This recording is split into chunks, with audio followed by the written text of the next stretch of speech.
So yan mga guys, ang masayang morning sa lahat yan, no? Ngayon araw na ito ay magkakandak ng fire drill seminar dito sa aming company. Kaya ito ngayon kami ay nagtipon-tipon dito para mag-attend sa seminar ng fire drill.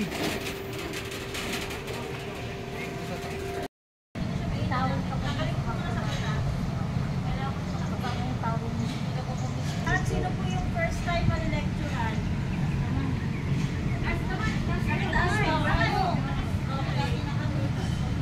Yung mga first time po mamaya, tsaka yung first time gagamit ng fire extinguisher. Kayo po yung una sa pila, ha? Okay? Tapos yung mga nasa likod po, siguro din yung po na 20/20 vision kayo dyan. Okay po, nakikita po? Sure po kayo, ha? May pa-exam po tayo mamaya. Okay. So, good morning po ulit. Ako po si FO1 Mary Antino Raso from Marikina Heights. Sino pong kapitbahay po dito? Kapitbahay kita, sir? Ay, bilang ako si sir. Sir. Mamaya sa masantay. Kilala mo siya? City officer. Kilala mo si sir dito. Kilala mo ako, sir? Kapatid ng classmate ko dahil. Tama. Okay, sino po yung may mga Facebook page? Sino yung mga Facebook? Okay. Pa-follow na lang po ako. FTNCR Marikina para updated po tayo sa mga kaganapan sa Marikina. Sige, sino mga taga-Marikina? Tama. Kapit-bahay nila ako, diba? Tama. Nakikita niyo po ako dito pa ikot-ikot. Magala-gala. Okay, pa-follow na lang po. Wag lang puro si Jay Cuenca, wag lang puro si Ivana, ha? Barangay Fortune. Sino po yung taga-Barangay Fortune? Meron? Kamot lang pala si Sir. Kala ko tataas ng kamay. Okay, tapos na oh. Ikaw yung bukod po sa 161 natin sa Barangay Fortune, may responde din po sila, ha? Pagtubusan po lalo ng ambulance. Okay po? So, pwede rin po mag-request si ma'am sa company kung gusto niyo po matuto ng first aid and basic life support. Okay? Hindi ko po tayo sa pag-lecture tulad ngayon. Okay? Kapag may order po kami sa mga higher office namin. So din po kami din office person kapag may lecture na Thursday, Saturday, and Sunday. Sino po gusto magsulat niyan? Okay? Yan na po yung puro baga na lang. So si PFP, after po ng fire scene, kinukulit niya po yan, binababad niya po ng tubig. Okay, binamapping, in-overhauling to make sure po na wala na pong mag-rekendle. Ano po yung rekendle? Yung may, pwede ba kumisnap ulit and may tendency pa. Bubuhos ulit ng tubig. Bukod po doon, sino po tatawagin ulit? Ayan. Okay lang yung pinakalimutan si Kumpero. Maalala nila kapag may sunog. Diba? Ganyan naman tayo eh. Ang tatlong paraan para sa paggalang ng apoy. Conduction, for example, ito po yung kawali, nagluluto tayo. May hawakan po siya, diba? So, pag hinawakan natin, anong mangyayari sa atin? Okay, yan po yung tinatawag na conduction or direct contact. Okay? Next is convection. Flow of fluid or gas from hot areas to cold areas. Ano po yung boiling point natin? Sino po yung may isang na rin na science? Wala. Parang gusto lang nila mag-fry drill, no? Ano po yung boiling point natin mga ma'am and sir? Wala talaga? Nag-aaral ba kayo? Okay, yung boiling point po natin is 100 degrees Celsius. Okay po? So kapag tumulo po yung tubig, ang tinutukoy po dyan yung from hot areas, galing po dun sa mismong base ng takore ba yun? Takore. Papunta po dun sa vapor yung sunog na bahay, kulit po natin yan. Okay? So ginagawa po namin is cover exposure para hindi na po madamay. Okay po? Nakuha niyo po. Next, ano pong tinanggal dyan? Nakikita mo ba sa likod? Ay, Monday is tulala oxygen. Okay. Ang tinanggal po dyan is oxygen. Ano pong tawag dyan, ma'am and sir? Is moderate. So, smothering po ang tawag dyan. Okay, at yan po yung sinasabi natin kanina, kapag nagliyab po yung kawali o yung niluluto natin, ano po gagamitin?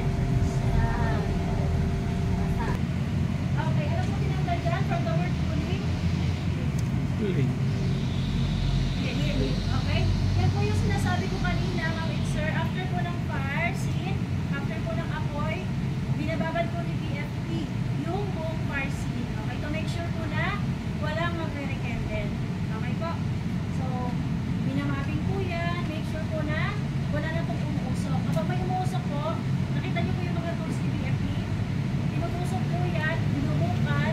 Pag may usok po, bumuha po ng tubig. Ganun po. Okay po? Okay. Ang fire extinguisher po is the portable first aid fireman and appliance device natin. Okay. Ang tawag po dito sa red na to is, ano po? Dry chemical fire extinguisher. Ito po yung standard, yung afford ng lahat. Okay po? Ito po yung pinakamura kasi. Okay. Ang laman po nito is mono o module phosphate. Okay? Saan po pwedeng gamitin? Na class of fire. Anong class of fire po siya pwedeng gamitin? PVC. Class A, BNC. Ano po ulit yung class A? Is carbon dioxide. Kapag binuga po natin yan, malamig po yung nilalabas niyan. Nakikita po ba? Okay? Malamig po yung nilalabas niyan, kaya malaki po yung nozzle niya. Okay po? Kung makakahawak po kayo niya ng sarap, parang sa ref, ang lamig po. Okay? Kung mapapansin niyo po, wala siyang gauge. Okay? Okay, dito pa rin ano. So, aqueous film forming foam, saan po siya pwede? Class A and B. Class B, ano pong nakalagay dito? Okay, yun na. Ulitin ko po safety pin, safety seal, gauge, okay? Ito po yung lever, okay? Ito yung handle, okay? Ito naman po yung discharge hose. Narinig mo pa ako sa dulo? Discharge hose. Nozzle. Ito po yung nozzle. Okay po? Okay, sabi nila girls, hawak sa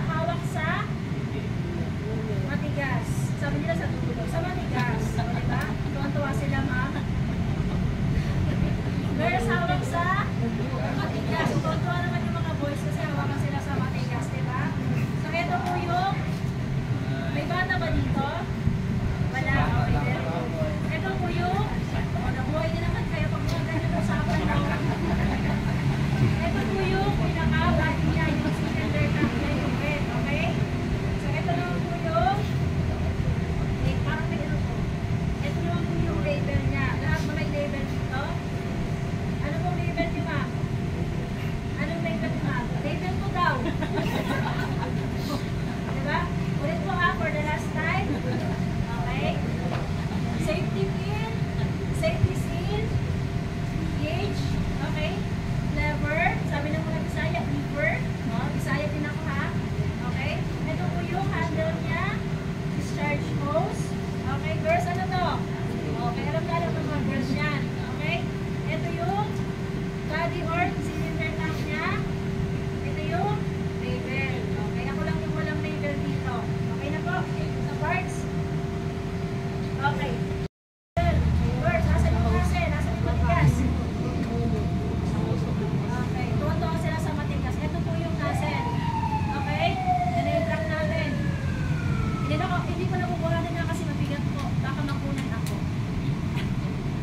Joke lang, hindi ako contest, okay? Aim the nozzle at the base of the fire. Asan po yung base ng fire? Sa baba, for example, nasa party sumangaya, di ba? Andyan. Ganyan po ang hawak na lever. Mga die and from, asan po yung lever? Ito po, okay? Squeeze the lever slowly, dahan-dahan po wala pong kumakaputok ng fire extinguisher, okay? Next is sweep from side to side. Ano po yun? Sweep, magwawalis tayo. Ano po yun? Ito po, okay? Sweep from side to side. Bakit po kailangan i-sweep yung fire extinguisher or yung nozzle? Ano pong meron sa labas? Hangin, okay? For example, andito po yung apoy. Oh, may hangin, di ba? Papunta sa akin yung hangin. Okay? Saan po ako dapat bumuga? So, ayan na mga guys, ang mga bumbero ay mag-start na kami ng fire drill ngayon.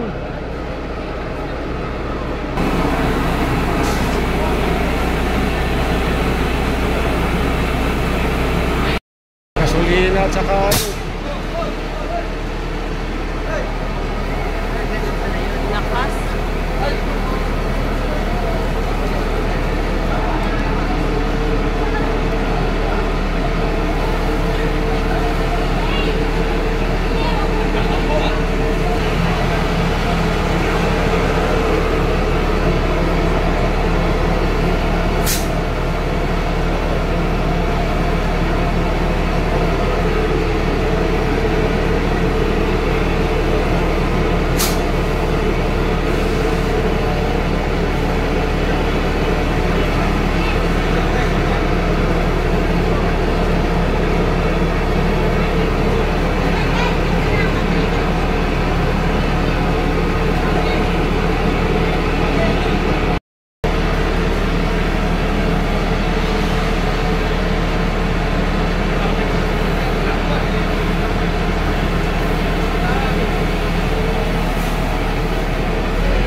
ayan na mga goiks, kami ay tapos na sa aming fire drill, no. Yung pagpatay sa apoy ngayon ay kami ay lahat nakasubok.